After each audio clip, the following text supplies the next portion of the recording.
Kinsa siya, nganong nagluib ka.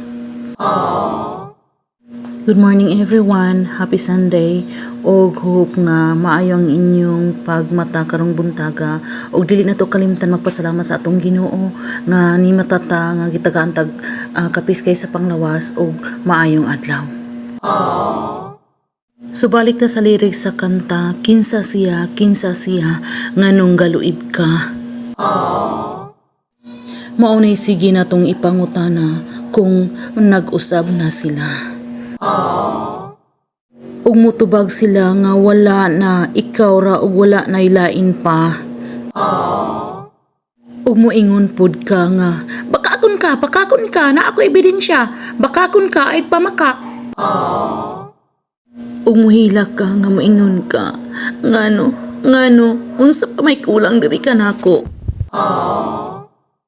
Ug mutubag siya nga sorry na god, friends naman to nako. Ikaw pud si tanga, abi kay gilog-halog ka ug niingon ka dayon nga sige, I will give you another chance.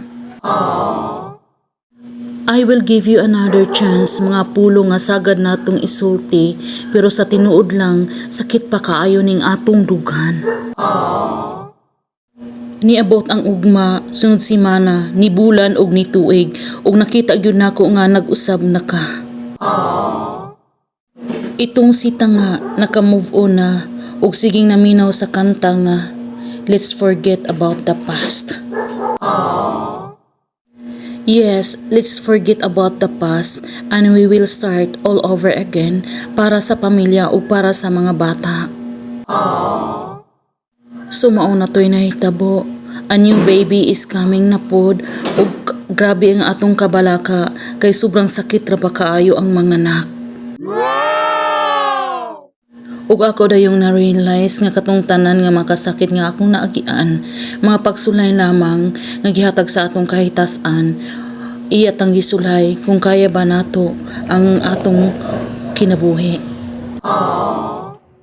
So kinsay naka-relate diha sa kanta nga kinsa siya, then ang the past o ang starting all over again.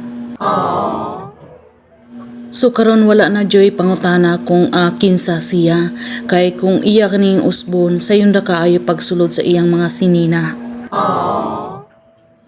Isulod nato ang iyang mga sinina sa sako kay lagi magpatabang ta, manglaba, kay way agas ang boss ko at tumisa sapa.